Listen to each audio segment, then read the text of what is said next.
Pastor Roy Gerhardt from Galloway United Methodist Church in Franklin, Pennsylvania, sharing a few words of encouragement to help us follow after Jesus. This week we've been talking about the way in which God wanted to be present with his people and how he wanted to make that presence known to them and clear to them by setting up a structure where he could meet with them.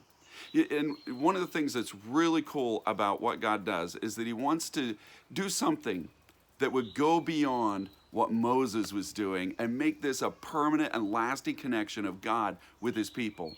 You see, Moses had been meeting with God in a tent outside of the camp. And it was called the tent of meeting, and God would come down on that, be present there, and it was just this really beautiful depiction and very beautiful representation of God being present there. But this was focused on God's relationship with Moses more than his relationship with his people. And what God says to Moses is, I want to build this tabernacle that would be in the midst of the camp and that would be something that would be an ongoing, a perpetuation of my presence with my people far and away beyond Moses.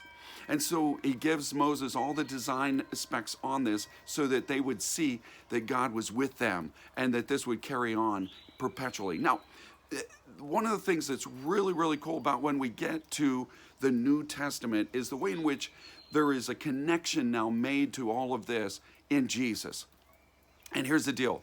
When we get to the Gospel of John, John is so obvious in how he speaks about Jesus that he wants to make this connection between God and Jesus to let us know that God is in fact coming in flesh and blood in Jesus Christ.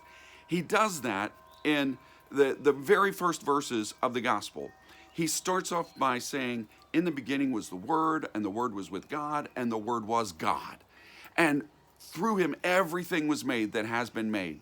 Well, this is a totally obvious throwback to the beginning of creation, so that John wants us to know that Jesus is God, the God who created everything, that he's not just some Johnny-come-lately, not some second-rate representation of God. No, this is in fact the Word that was spoken, that brought everything into existence, and is now here among us. In fact, John goes one step further, and he says that the Word became flesh and dwelt among us. That's how it's often translated. But let me tell you, John is actually being very, very obvious again. He says that the Word became flesh and tabernacled or tented among us.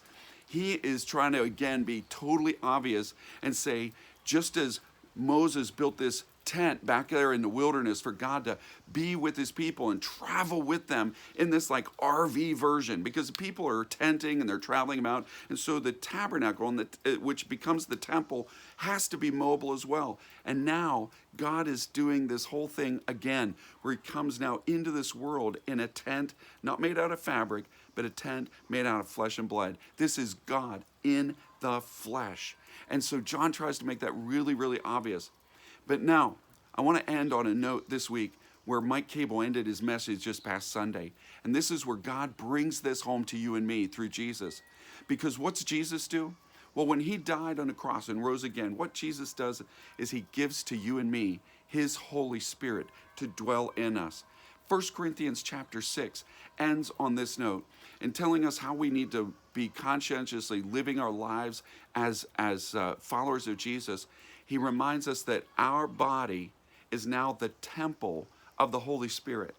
That we now have become these reflections of Jesus. That Jesus is God in the flesh, and now in our flesh, God is dwelling. So that wherever we go, we are bringing the presence of God there. In fact, sometimes in the Old Testament, the Ark of the Covenant that we've talked about was also called the Ark of Testimony. And guess what? Jesus said, when my Holy Spirit is in you, you will have the power to be my witnesses. And so that you and I are now that little mini version of this tabernacle and a representative of Jesus, that he is dwelling in us and we are bringing it, the witness of Jesus Christ, into this world wherever we go. So may God bless you today. And as you share this good news, may God make you a blessing wherever he takes you.